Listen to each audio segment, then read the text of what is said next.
Kim Kardashian continued her prison reform journey on this week's episode of Hulu's The Kardashians, and included a rather surprising story as well. The 44-year-old took her half-sister Kendall Jenner and friends Scott Disick and Olivia Pearson to Growlersburg Conservation Camp, in Northern California. There, joined by Scott Budnick, founder of the Anti-Recidivism Coalition, who Kim has worked with for years, following news she's rebranding her Skims line. The segment was prefaced with a title card revealing the episode was shot in 2024, before the massive wildfires spread throughout Los Angeles in early 2025.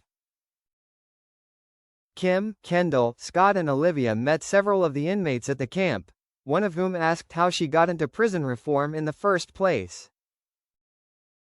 She then offered a tale from her misspent youth, revealing a situation she found herself in when she was younger that reminded her of a drug mule she met during her first prison visit. Kim said that Scott Budnick took her to her first prison visit, where she met a woman whose boyfriend basically turned her into a drug mule.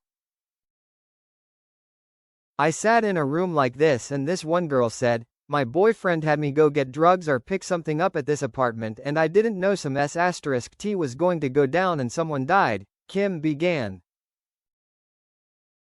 She added, "I thought to myself, oh my God. One time, my friend had me go pick up like ecstasy at this apartment, and what if something happened?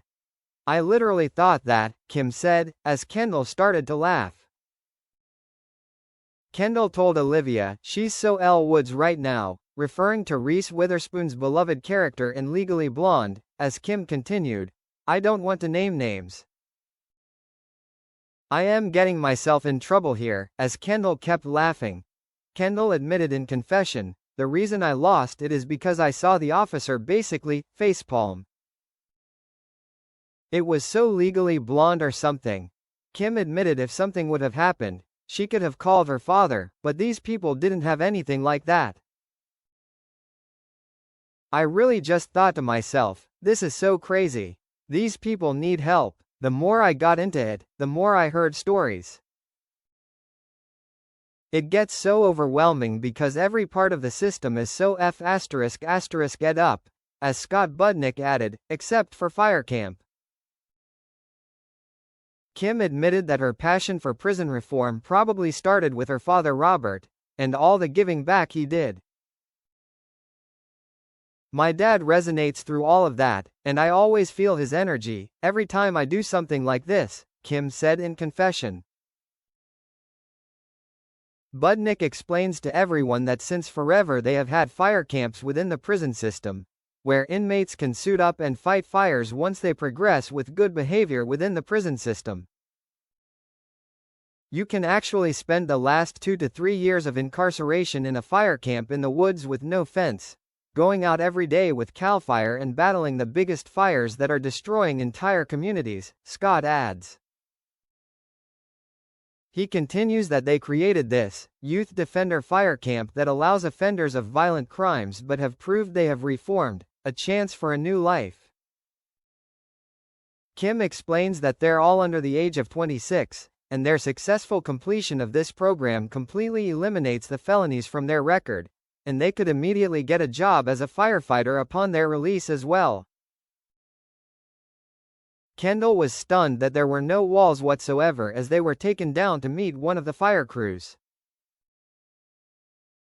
Some of the firefighters say they have watched the show, as Kim asks who their favorite sister is, and they say her, but Kim says, "I was kidding," as Scott says, "No she wasn't."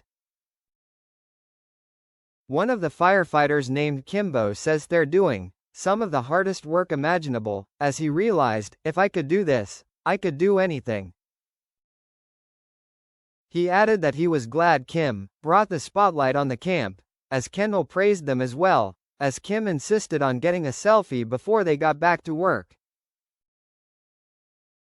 Later in the episode, Kim and her group meets more inmates from a different part of the camp to hear their stories. "I really love highlighting these rehabilitation programs. Ultimately, we want to feel really safe in our society, and putting money and attention into all of these skills that these men can learn," I think is an important part of this process, Kim said in confession. One of the inmates says he's a different man since being there, and he can talk to his mom again, while another is halfway to finishing my college degree. Kendall says she's really grateful to be here and talks about the sense of purpose they can get from this program, adding the whole thing was inspiring. Olivia reveals her grandfather, 2 uncles and my cousins are all firemen, adding she's excited for all of them. Scott says, something like this really shows people what you can do, and be a better person when you get out, adding it was a big deal and very inspirational. Kim, Kendall, Olivia and Scott all took another selfie with this group and signed their trucker hats as well. Kim also was glad that Kendall, Scott and Olivia got something out of this and had an eye-opening moment with the visit.